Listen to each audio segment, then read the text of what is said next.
Hi there, I'm Jim Zirin. Welcome back to more Conversations in the Digital Age.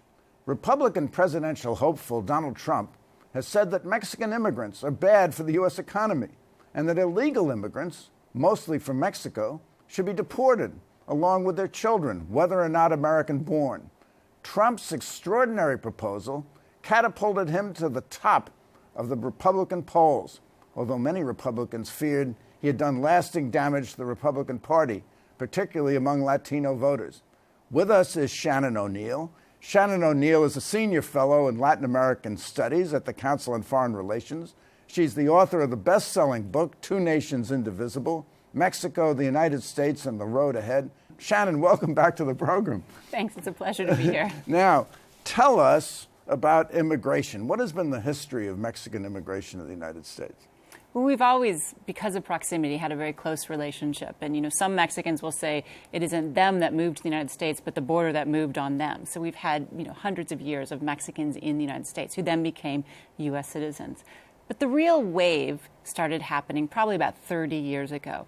And then beginning in the 1970s through the 80s, 90s until today, we've seen this wave of Mexicans come up into the United States and make a home here. Some just to work and to go back, and then some really to settle here. That wave has been declining, and actually for the last almost 10 years, we've seen declines to the point today where there's a net zero effect. There's about the same number coming as going back each year, but it has seen this lasting movement for the last 30 plus years. Now, are most of these immigrants documented? About half are and about half aren't. So many come in with legal visas, whether they're to work here, whether to reunite with family or the like, but another half, probably somewhere between 5 and 6 million people in the United States, are undocumented Mexicans. Well, and the ones that come illegally, how do they get here? Many come across the border, right? We see lots of unlawful entries across the border. Some will come in on visas and then overstay their visas, but more, particularly from Mexico, come across the southern border. And they don't come over at border crossings. Are they smuggled across the border, or places where there's no fence or where there's no natural barrier? It's a mix. As the United States, over the last 10 years, we've doubled the resources and the manpower along the border. So we've really filled in the spaces between the ports of entry. So yes, some do come across those places, but increasingly they're actually coming through the ports of entry. They're using documents that are not their own. They're coming in, being smuggled in through cars or trucks and the like. So they're actually coming through those entry points, but in ways that are unlawful. And many have died trying to come into the United States, haven't they? They have. Thirst or starvation? Yeah, we have seen an increase in those that die in trying to get to the United States. And they have to cross rugged country, and they really don't have much assistance. Yeah, they're not coming for a fun time here. These are people who are really coming to support themselves, support their families, find a better life for them. Now, Trump wants to build a wall. We already have miles and miles of fencing, don't we? Under Bush, wasn't there a fence act that was supposed to separate us from Mexico? There is. So we already have almost 700 miles worth of fence along an almost 2,000-mile border. And part of the reason not building in the other places is the difficulty of doing it, the distance between things. But really, when we think about our immigration policy, building a wall on our southern border reflects a reality of 10 or maybe 20 years ago. It doesn't reflect the reality of immigration today. One part of immigration is that actually Mexicans are not the main group coming into the United States today. There are many more people coming from Asia than from Mexico. And two, 60% of people who come into the United States and are undocumented here don't come across the southern border. They come in on visas that then they overstay. So building a wall on the southern border will do nothing for the 60% that come in other ways. Well, he wants to make it criminal to overstay a visa, a visitor's visa. I mean, is that good policy? We it is illegal to overstay a visa. So those are issues that are there already. The challenge is, how do we enforce that? How do we really monitor the people who come in? And so criminalizing it isn't going to change the way we control that back and forth. Now, you said that Mexicans are going back and forth across the border. What is the state of the Mexican economy now? So the Mexican economy has become much more stable, with albeit slow growth. It's incredibly tied to the United States. But one of the biggest changes at the same time this migration wave was happening was a real transformation of that economy. It used to be one driven by commodities. Today it's one driven by manufactured goods. I used to be one very closed to the world. Today it's one of the most open in terms of free trade agreements, in terms of commerce with countries all over the world, but particularly with the United States. So this is an economy today that's incredibly open and incredibly tied to the United States. And so that is a big shift, and in part why we're seeing movements of people back and forth. We need to remember, too, it's not just Mexicans coming to the United States. Americans go to Mexico. There's an estimated 1 million Americans that live in Mexico, largely for work reasons, and that really attests to this integration we've seen of the two economies. Well, and you say Mexico is experiencing slow growth, but in certain of the states, growth is of Asian dimensions. Isn't that right? Exactly. One thing that's fascinating about Mexico, the overall growth rates are 2.5%. But if you separate the states, you see very different outcomes. So some states like Querétaro, which is home to its aerospace industry, is growing 14%. Aguascalientes, which is home to a lot of its auto parts, growing 12%. Other states in the north, particularly, those tied most closely to the United States, are growing incredibly quickly. It's those in the south, really disconnected from the U.S., that are seeing declines. Now, what has been our experience with the Mexican immigrants who've come to this country trying to make a home here and then have stayed, and they've had children who were born here under the 14th Amendment and under the decisions of the Supreme Court? Those natural-born citizens, even if their parents are here illegally, are citizens of the United States, like you and me. That's true. They're American citizens as well.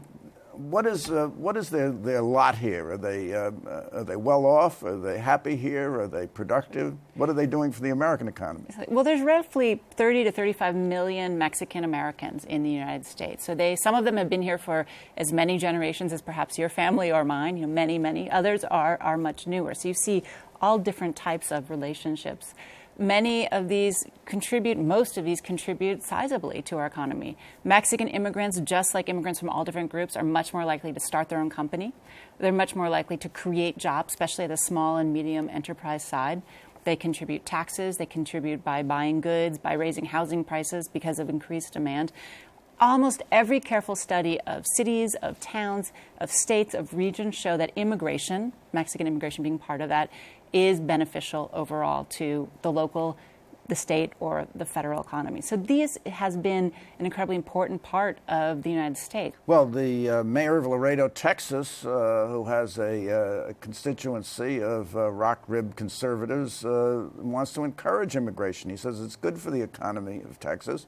And Governor Rick Perry of Texas, certainly no liberal, has also said he wants more immigration from Mexico. So they see a net plus to the American economy. Well, Texas is one of those states mostly tied to Mexico. And Texas actually sends $100 billion worth of goods, of exports, to Mexico each year. So it employs hundreds of thousands of Texans. But Texas isn't alone in that. Over half of the U.S. states, Mexico is its number one or number two export destination. So many companies, so many jobs actually depend on their economy today. President Neto of Mexico came to Washington in January, met with President Obama, and he talked about economic growth and he talked about economic cooperation. And he talked about raising living standards in Mexico. Has he been successful in doing this? So far, no. Right? Mexico's growth, particularly this divides you see. In some places, living standards are increasing, particularly those in the north where growth has been quick. But in the south, always traditionally the poorer part of Mexico, it's stagnated, and they haven't found a way to jumpstart that growth. And so one challenge Mexico has is we see a divide, a geographic one between a prosperous north and a much poorer south, but also one that will lead to political divides over time. Now, this president, Peña Nieto, has put into place a whole series of reforms. He's opened up the energy sector. He's trying to change the education sector, trying to change the financial sector, putting in new antitrust laws to break down monopolies and oligopolies.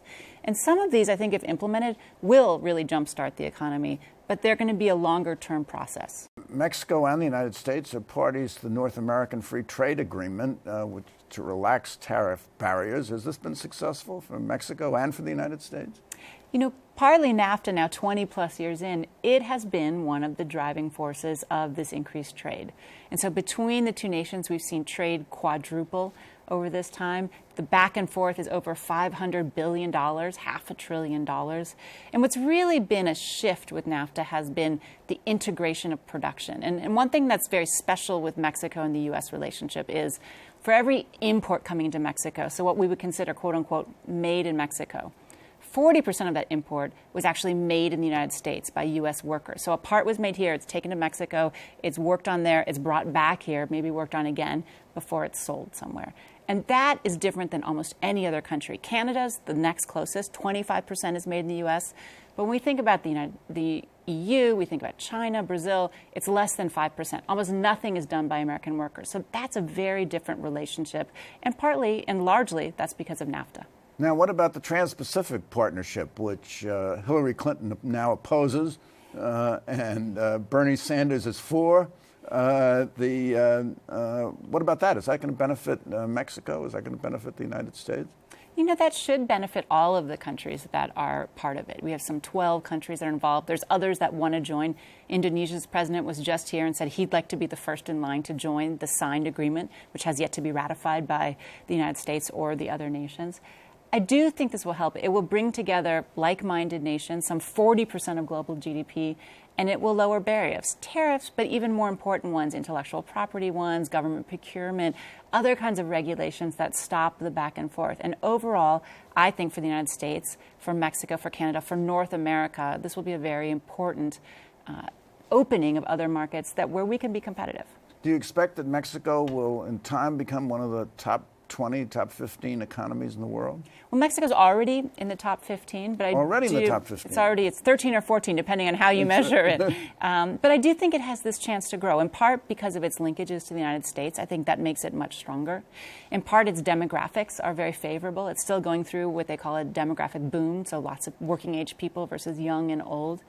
And in part, it is a fairly open, competitive, and macroeconomically sound economy. There's lots you can do there in terms of investing and growing. It provides a real platform. So I think if the country pulls some of their problems together, deals with some of the issues they have, which are true, things like rule of law and corruption and the like, if they can tackle some of these issues, I think it will have a prosperous future. Well, let's get to rule of law and corruption, because what Trump seems to have played into is a very unfavorable image for Mexico in the United States. It's supposed to be filled with narco-terrorists.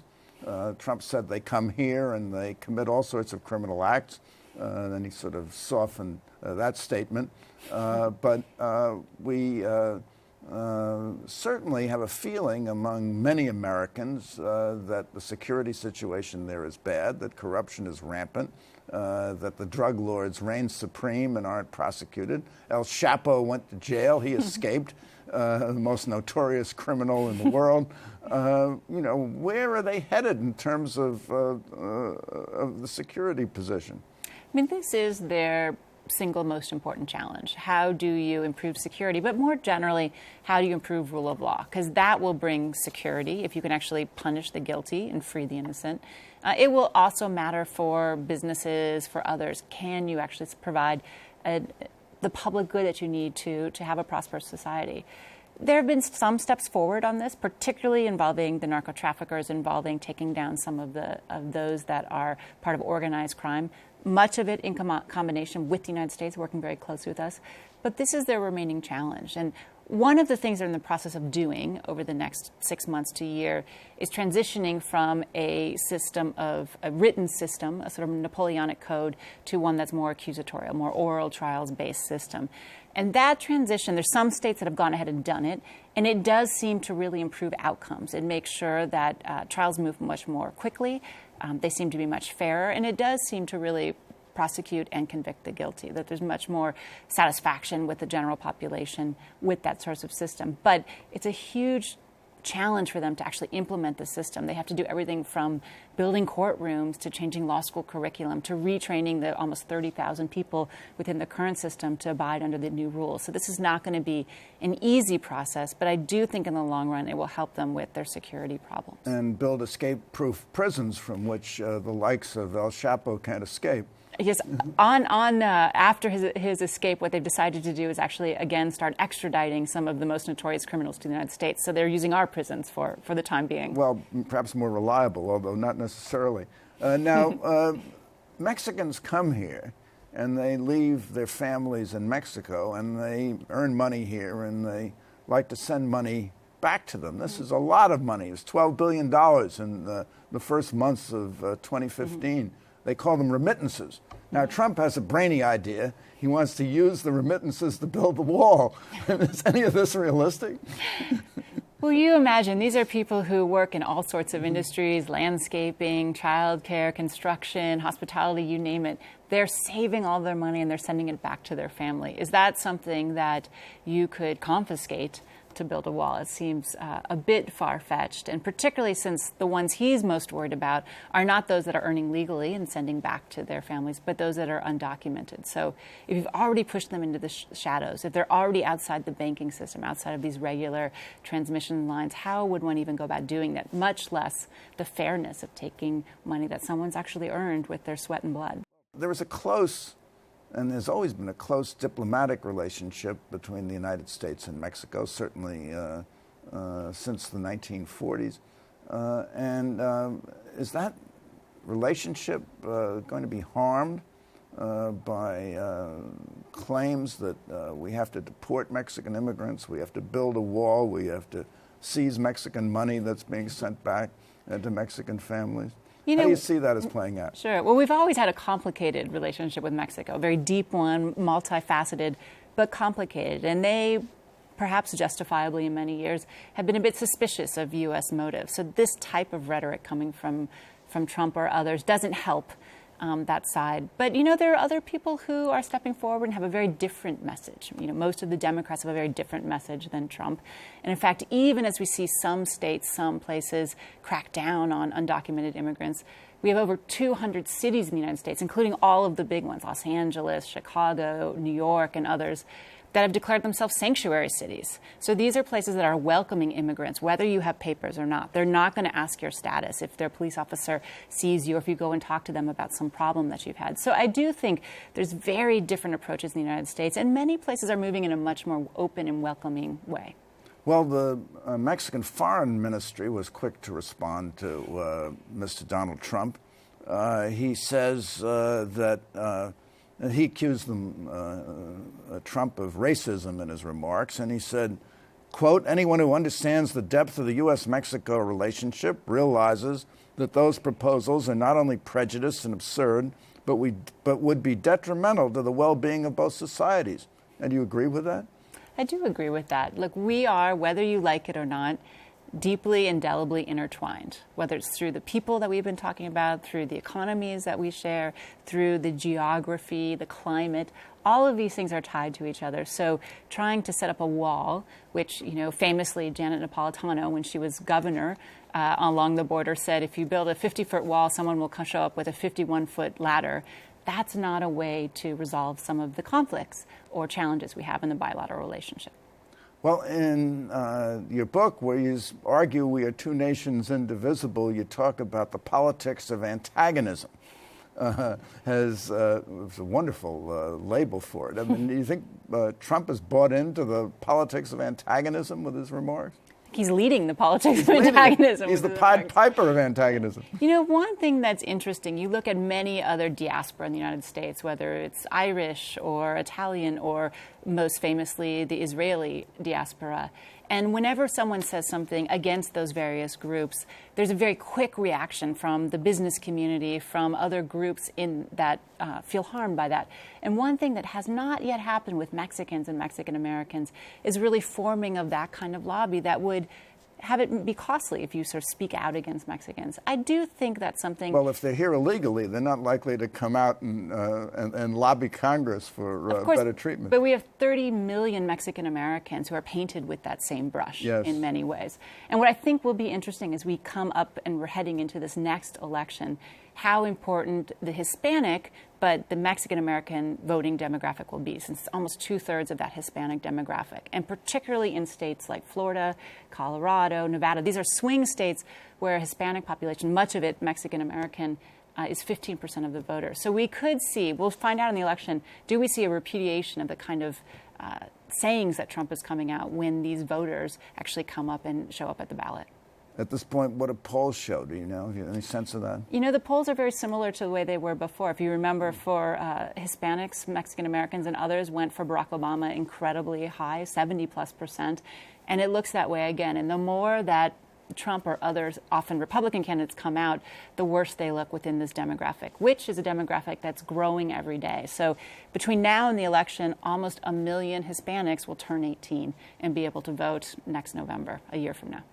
Tell us about political reform in Mexico. I'm fascinated by this guy, Neto, who's kind of a throwback to the party that was in power, and then Calderon came in with another party.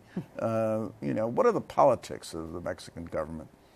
You know, it's interesting. He has, in some ways, a very forward-looking agenda. He's, introduced an energy reform that, for the first time in 70 years, will allow foreign investment to come in to Mexico and really make the most of that sector. He's introduced financial reforms, education reforms. He's introduced a political reform that will allow, for the first time also in 70-plus years, politicians to be reelected. Before, a mayor or a legislature or a senator, no one could be reelected. Now they'll be able to, which hopefully will increase a bit accountability. If you want to be reelected, you actually have to follow through on your campaign promises. So there's lots of things he has done. At the same time, there's pretty worrisome signs that his administration has not really taken on those more shady areas of power, right? They haven't really reined in some of the corruption or the old backroom ways of doing things. And I think there's a question, can you really put in this modern agenda and really make it happen, become globally competitive, if you don't also deal with some of this more opaque way of doing things, or the old school way of doing things? I think that's the challenge. What has happened under his administration, which I think is very different and really reflects the strength of Mexico's democracy, is opposition parties, civil society groups, average citizens have really been speaking out about this and forcing the government to take on the corruption, to try to make it more accountable than the past. And that really is something new. It doesn't have to do with his government, but it has to do with a changed Mexico and Mexican society. So if you were advising a candidate for President of the United States on Mexican policy and immigration policy, what planks would you advise that candidate should adopt? Well, in immigration policy, I don't see a way that we resolve the challenges we have, the real rule of all challenges we have, and maintain the competitiveness of the U.S. economy and economic growth without some sort of comprehensive immigration reform. This is one that deals with the 11+ million undocumented immigrants here, allows them to find a way to stay. Both Mexican, half of them are Mexican. Half are Mexican, or half from other countries all over the world. Exactly. But they're very deeply embedded, most of them, in our society. Many have kids who are U.S. citizens or spouses or others. So what would be the standard? I mean, Trump says we should appraise it on the merits and go into the merits of each person who's here and decide whether or not they should be deported. And if you sounds like a lot of paperwork. You start down that road. But I think, right, you can have certain things that they need to do. They need to pay taxes. They need to show that they're hardworking citizens. They need to learn English. There's lots of things you could do, but you find a path that then they can meet. That's one way. Another way is to restructure our current immigration system. So those that would come here that have ties. Most people come here because they have networks. They have family, or they have friends, or they have job opportunities. Those that have that can find a reasonable way to come. And today, the challenge for someone from Mexico or Central America is there's no line to get into, or the line is so long, it would take 20, 25 years to come here, that it's unrealistic. So can we adjust those policies to make it incentivize them to really wait in line? So I think those are real issues. How do we restructure our immigration system for the reality we have today and the reality of what we would like for the future? And one thing to remember for the U.S. is, as we look forward, we're having a generational change happen. And the baby boomer generation is about 10 million more workers than the next generation, the Generation X. And so we're going to have a gap in our labor system that's going to need to be filled from somewhere. And immigrants are often the place that will come from. So that's what I see. In terms of engaging Mexico for the next government, this is one of our most important relationships. It's one of the most multifaceted. It's hard to think of another country where we share so many issues. We have so many things on the table. And so there will be some things that will be very easy. It's a natural ally for us on economic issues at multilateral forum. It's a natural ally for us on climate change, on financial reform, on lots of issues like that. But there's also issues where there's going to be some tensions. And along the border, immigration is also one that will continue to be something we need to work through. So setting aside the space and some top people to really engage on a consistent basis is what's needed to make the most of it. So would you favor vigorous enforcement of our present immigration laws and strengthening the border crossings to prevent more of an influx of Mexican immigration? I mean, as the numbers show, Mexicans have stopped coming. Right? This is not the biggest There's a decline. issue. They haven't stopped coming. There's a net zero. So those coming in and those going out are net zero or even lower. There are other countries. Many of the people coming across the Mexican border are actually from Central America, and that's another issue. Smaller countries, but their flows have been unabated. And actually the biggest influxes of immigrants, both legal and some illegal, are coming from Asia. From Asia. So unfortunately, we've run out of time. But I wanted to thank you so much for coming by. Thanks, Jim. Is Trump right? I mean, should we deport the illegal aliens in this country? Shannon O'Neil. It would hurt our economy and our country. It would hurt our economy and our country. Thank you for coming by. Thank you for coming by. Please tune in next week for more Conversations in the Digital Age. I'm Jim Zirin. Please visit our website, www.digitalage.org. All the best and take care.